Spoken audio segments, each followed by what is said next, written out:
Hi, everybody. I'm Nicole Fowler. I'm a scientist with the Center for Aging Research and the Center for Health Innovation and Implementation Science.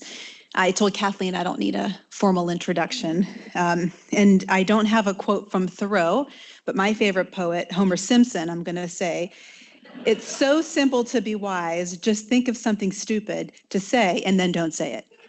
So, okay. Which actually fits perfectly with my talk today, because I'm going to actually talk about something that I'm not the expert on. Some of you probably know a lot more about it than I do. Am I going to be able to walk around? No? Okay.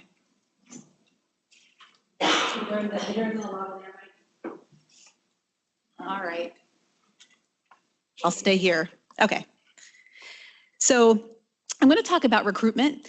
As I mentioned, I'm going to turn this into kind of an old-fashioned WIP, where we talked about something that we didn't really know a lot about, but we were trying to get a lot of feedback from people. And I wanted to talk about this because my team and I are currently recruiting for 3 trials.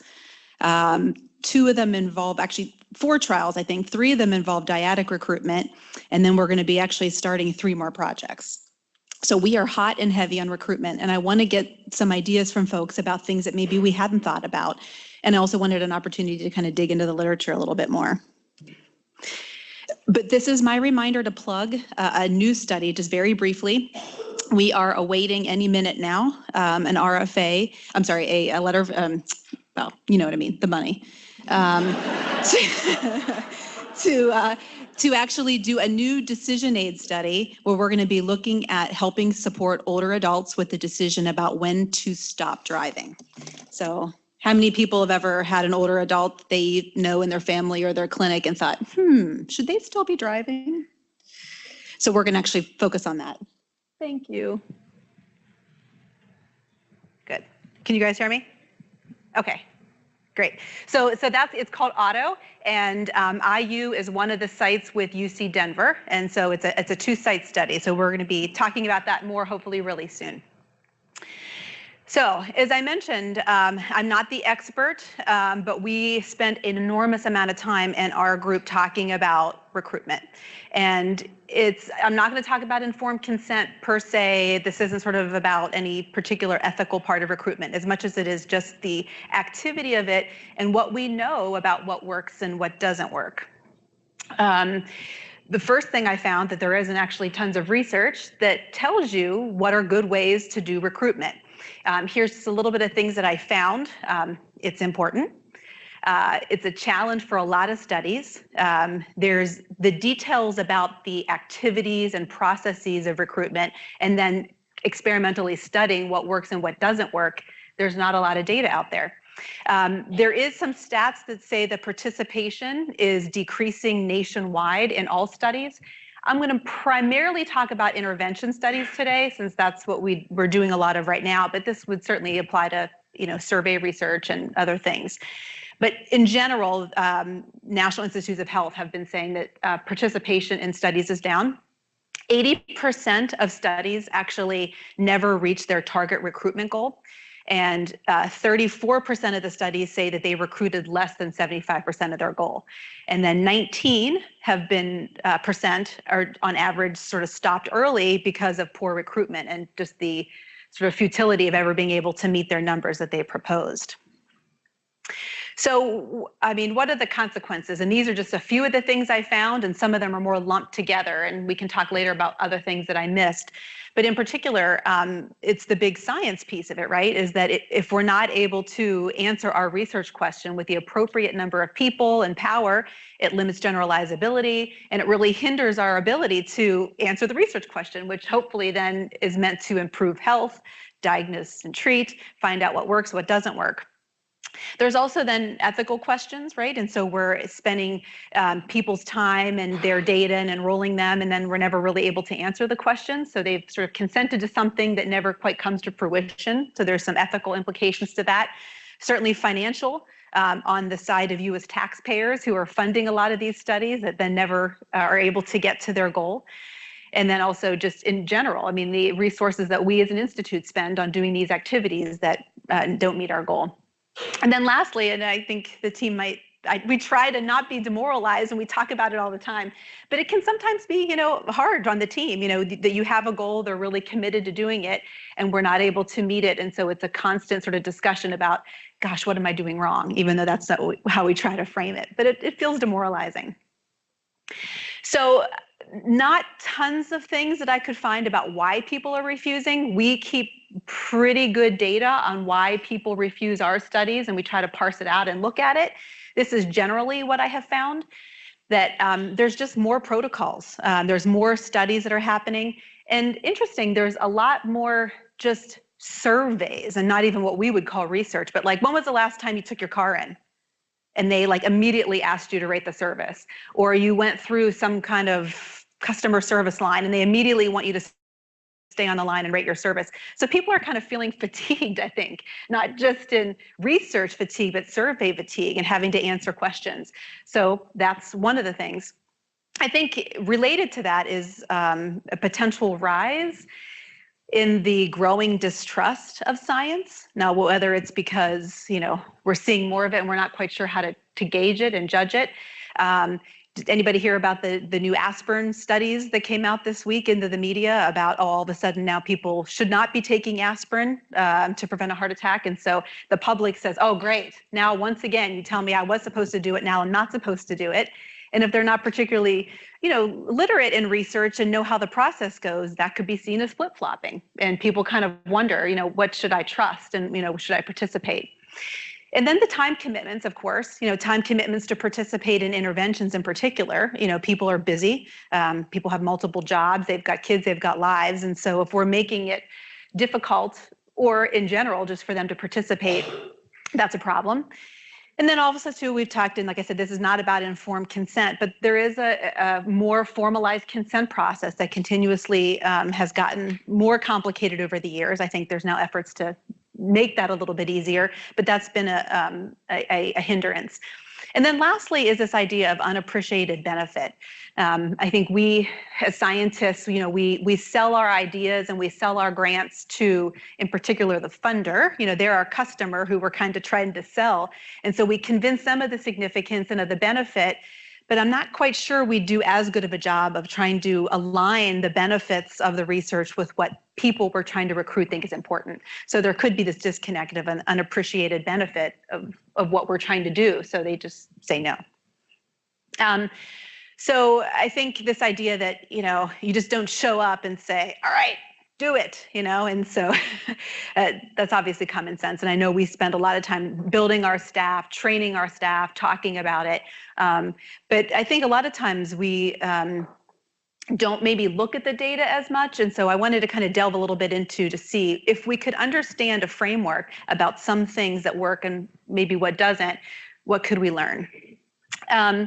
So the first thing, though, that I wanted to do, and please, this is not statistically valid, what I wanted to do was, there was a little bit of conversation, I think, Bridget, maybe, and Kathleen, we've had this ongoing now, and I think it even rose to the top of the leadership, which is, geez, it seems like our studies in IU-CAR are just having higher refusal rates than they used to. And this was slightly anecdotal, so we wanted to test it. So what I tried to do was I tried to find as many studies as I could. These are primarily intervention studies that IU-CAR has done. And then I actually asked some of you guys who were here, folks who were on the phone, like our colleagues in HSR and some other people who have affiliated work with us. I asked if I could get their refusal rates, and they contributed. And then I went into the literature and found some studies that aren't IU's, but they kind of feel a little bit like things that we would do, non-pharmacological interventions that require, an older adult or a caregiver or an adult, and it's a behavioral intervention. And so this is what I found. You'll see there was kind of a gap. I couldn't find some things for a few years. The red dots are actually the non-IU studies, and then the blue dots are IU studies. And I didn't label them. I realized the settings are different, populations are different, and interventions are different, but I just kind of wanted to do a little bit of a testing to see. I didn't even draw a line. What if we are seeing trends in higher refusal rates? And obviously this is biased because there's a lot more studies in these later years. So I think that, if we can make a conclusion, it appears as if we have been relatively consistent, with a few exceptions here and there, but that in general, we're seeing rates that are slightly higher than are usually published in some of the literature, at least in some of the bigger journals. If anybody ever wants to look at, I can share that data more granular with you if you want to see it. But so looking in particular at patients, and I probably should have used the word participant or subject, whatever, because I know they're not always a patient. We might be recruiting them from a community site or some other place, but you know what I mean. Patient barriers, this is sort of what we found, and this builds on some of the early things, is that some of this also comes from Pecori, who's talked a lot about engagement, but this idea of research literacy. So I mentioned earlier about not aligning benefits, not kind of appreciating it. And then in general, just sort of the general public who we're trying to approach doesn't have a high level of research literacy. They know a lot of things about other stuff that they do, but the kinds of language and things that we do, they're not real familiar with. So there's a disconnect and a barrier. Second is a treatment preference. So if we're looking in particular at interventions, even if they're non-drug interventions, people sometimes are unwilling to be randomized because they have a sort of an idea in their head about what they want for their care or how they want to proceed. Lack of time, and then certainly anything that requires people to travel, transportation. So these were sort of ranked. I found about 4 studies that I thought were of decent quality. One was actually a Cochrane review. So I sort of highlighted these. These sort of bubble to the top is what they identify as patient factors or patient barriers. On the other hand, motivators, what sort of seems to make people more likely? The idea that if they participate, they'll actually get better care. The contribution to science, so this is the altruism sort of idea that, I don't know in particular if it's going to help me, but if it helps other people, I want to kind of be out there and be part of it. Research results. This is actually something that has a whole field that I didn't delve into, but I'd be curious to know later what people think. There is this growing push to deliver all types of research information to participants. So this is sort of part of the participant as partner movement. The sort of engagement issue is that unless there's some really strong reason why we would not present information back to patients, then the trend is that they want to see it, and that more people are saying, I want to know. And then lastly, this idea of affinity to who's asking. And so there's data that sort of shows that, similar to like the behavioral economics of who the messenger is, if the person's being approached and asked by somebody who they know and they trust, they're more likely to participate. Or if the staff is able to build quick rapport, they're also able to recruit higher. A few things about subpopulations. I found that this was interesting, that studies that were only recruiting women who had women PIs and women staff did much better in recruiting. They all almost, in some of the reviews I looked, seemed to always meet their goals. Potentially there was sort of a jive between this idea of, I can really appreciate the benefit of this study. Women as caregivers, so if they're being recruited actually as a parent or as a caregiver of an older adult, the response to being able to be flexible. So interventions that were able to be maybe not pragmatic per se, but not real strict in how they delivered it were more successful. And then ideas of recruiting through networks. And so I use the word organizations and professional societies, but this idea of networks. So if I, as a patient, am approached, I may or may not be willing to participate. But if I'm over here in my, card club or junior league or whatever it is, and you come and talk to all of us, and maybe it's the peer pressure of the group, but people are more likely, women in particular, are more likely to participate if they know their peers are participating and they're asked as part of a group.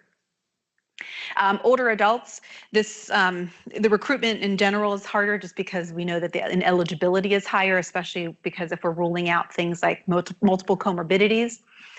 Interesting, when we talk about this in our group a lot about, gosh, they should be able to be flexible, right? They're retired, but that's not true. This misconception that older adults have more time, people are working longer, especially if they're healthy older adults. And so this idea that, if we're recruiting older adults, they should be able to answer their phone between 9 and 5, that's not necessarily true. There is data, though, and this was actually shown in the Cochrane review and a few others, that older adults, and this could be generational, we can see this trend change over time, but are much are likely to want to be approached in person versus by phone or even in writing. And then lastly, something about disease-specific populations. As you can imagine, if you have sickle cell and you're being asked to participate in a sickle cell trial, there is this idea that, gosh, this may not help me, but I know this is going to help other people like me. So there is sort of this idea of higher altruism if it's a specific population. They seem to have more confidentiality concerns. That may be true if some of these things are, diseases that are particularly stigmatizing. And then lastly, this was the only place I was really able to see something other than the flexibility of the intervention, this idea of design, that there seemed to be, if you're doing something specific around people with, say, CHF or HIV and AIDS, that this affinity to having parallel designs or comparative effectiveness, meaning that you're not testing something against nothing or usual control or placebo. So that was, I thought, an interesting finding. Physician barriers. So these, I'm not going to spend tons of time because I want to get to a few other things, but as you can imagine, time, this idea of you're going to interfere with the relationship that I have with my patients, so I'm just not going to ask. You can approach them out in the waiting room, but I'm not going to help do this. And then lastly, sort of disagreements about the study design or the intervention or maybe even the outcome measures. So it could be an argument maybe for getting certain populations involved earlier in your study design if you really want to use that site for recruitment. So this is actually a framework that I found from Huang, and it's not super easy to read. So I'm going to get to another slide that has some of these areas. But I just wanted to show that this is specifically about a framework for strategic planning for recruitment. So it's just one kind of little piece of the entire process, but they provide some nice examples of things to do. And then I'll also infuse some of the things that our team has tried to do around these three areas.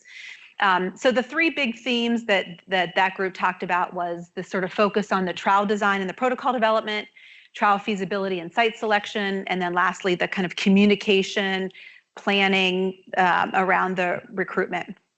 So first, for the trial design and protocol development, they talk about similar things to what we hear from PCORI, which is this idea of engaging stakeholders early. And so it may not be that you need to have a formal process, but it's this idea of when you're doing a pilot study and you're doing feasibility to see if you can recruit, you're doing feasibility to see if you can collect the measures, it would be important to include some feasibility that allows stakeholders who you are trying to recruit to have some say in that early design. Ensuring relevance to the scientific questions. So this goes back to the idea of aligning benefit.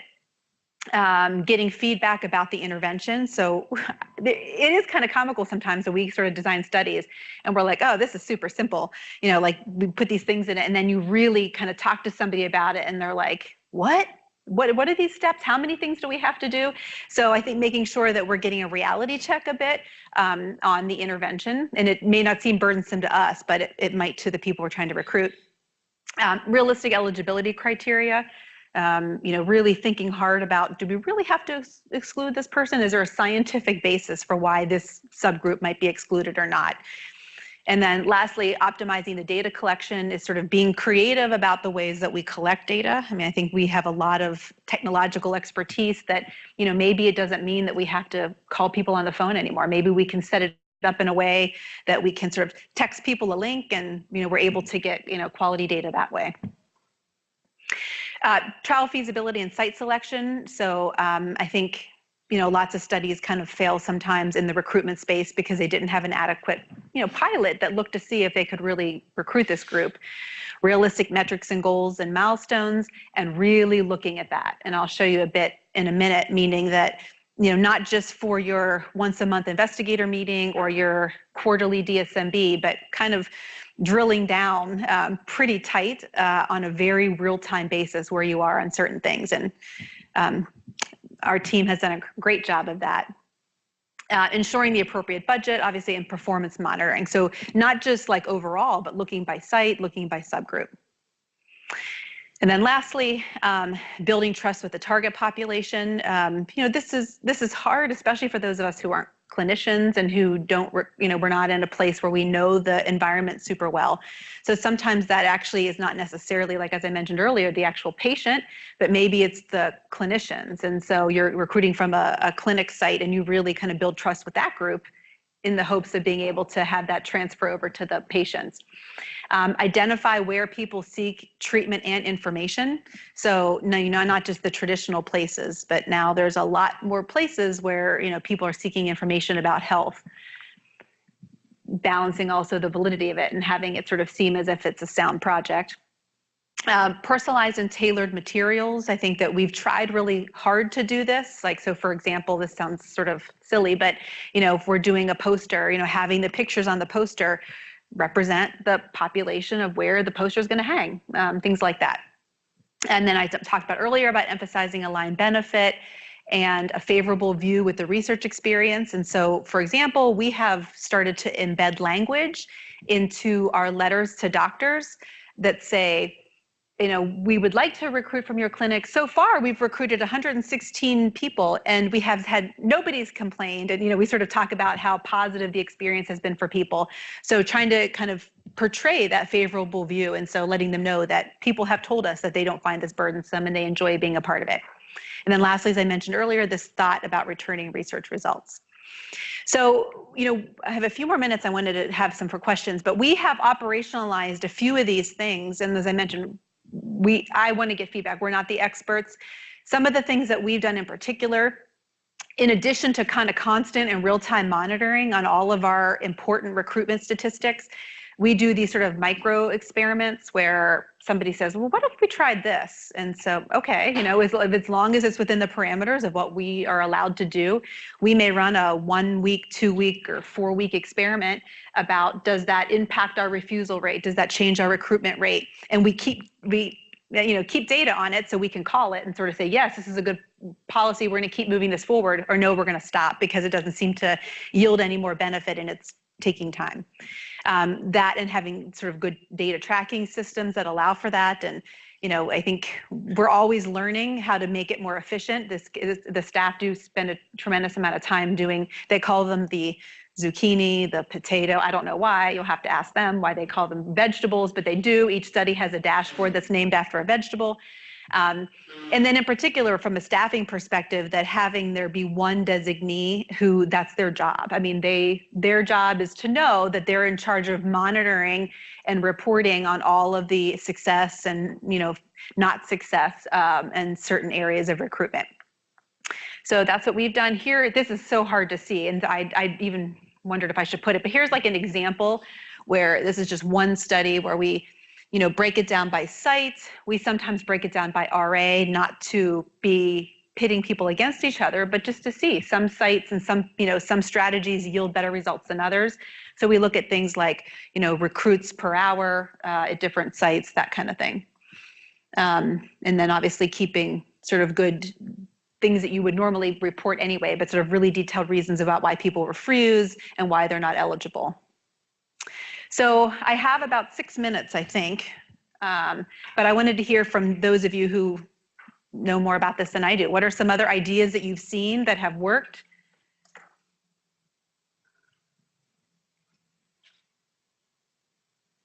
Don't make me call on the staff. Like Chris always calls on Denisha, I'll call on Lev.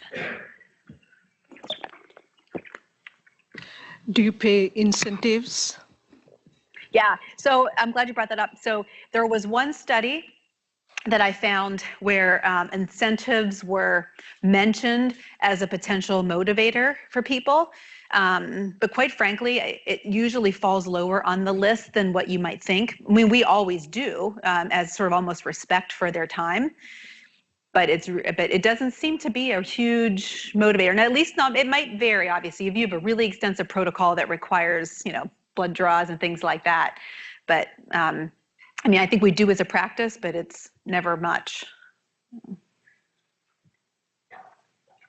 Do you, kind of a two-part question. One, do you find that the kind of rate limiting step is in finding potential subjects to recruit, or in once you're contacting them for them agreeing, like that refusal to participate?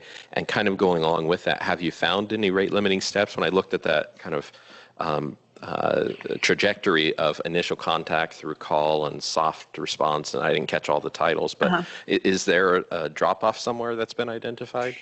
So I would say, we were really lucky, right, to be here and have access to the Regenstrief data core, the INPC, to be able to help us sort of cast nets, for recruitment.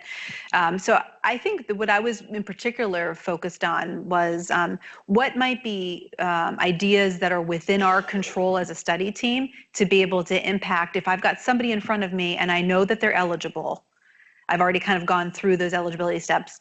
I want to reduce the likelihood that they're going to say no when they're sort of sitting in front of me. So that's sort of what we talk a lot about internally.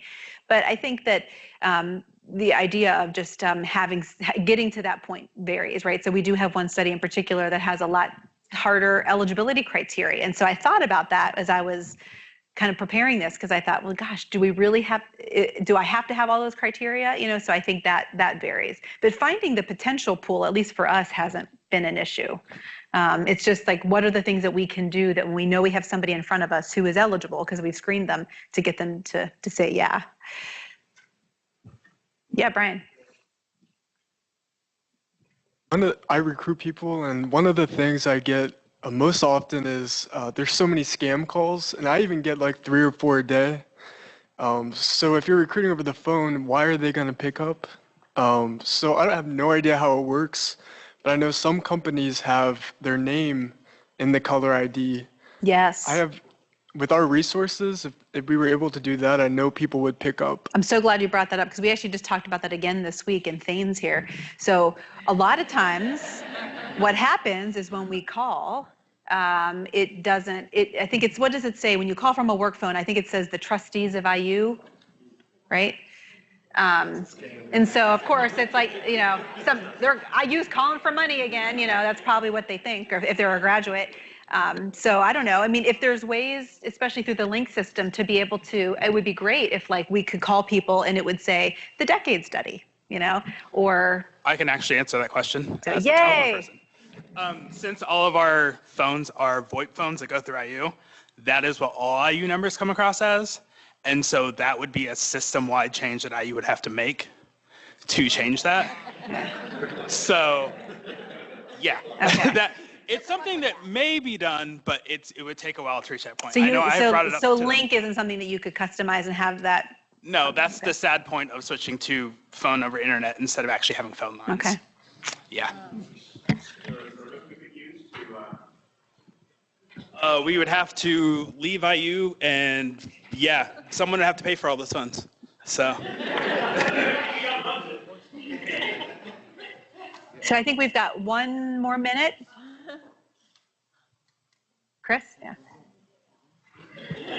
So I don't have any answers, but what is NIH doing to actually study this, right? I can ask lots of interesting research questions around how we do recruitment, and then there's the entire other side of doing informed consent, right, in the ethics of it all, because you can also get worried that we get really good at recruiting, and then we're violating other ethical norms that we need to be adhering to. So are they putting money into this? So I saw that as part of kind of digging out a little bit, I saw that NHLBI convened a meeting in the past 5 years, and it was specifically around increasing the sort of pool of people and sort of, because I guess there must have been a lot of these trials that they were funding that weren't meeting their recruitment goals.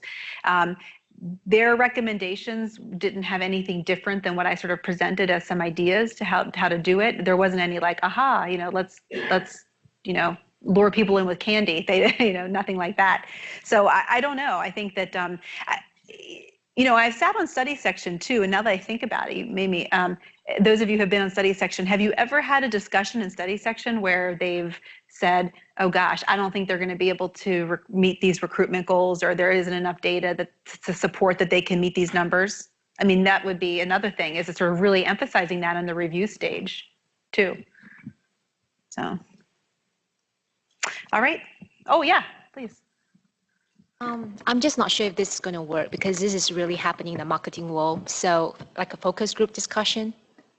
So I'm just thinking, you were saying that you are recruiting older folks, that you can stop them, at what age they can stop driving or something like that? That's going to be a new study, yeah. Okay, so I was just thinking, there is a lot of, I don't know what you call it, sub-community or whatever, where you have all the old folks staying together. So I'm not sure if it's going to work if you can have like in their, they usually have like a little area where they can get together, where they play bingo or whatever games. If you can have a focus group there, like in the evening where you serve food and then you can have everybody come, have some wine, drinking or whatever, and then have a focus group And ask together. specifically, I think being able to kind of, not specific to the project itself, but just in general. So what are some of the things that you'd like to see or you have questions about? Yeah, because that was what usually a lot of the marketing agency does. So they have a focus group. So they have the criteria, they have the eligibility criteria, they will have all these participants that comes into the focus room, and they kind of like, ask them questions and lead them on and things like that. So I'm not sure if that's going to work, but. Yeah. All right, well, thanks, everybody.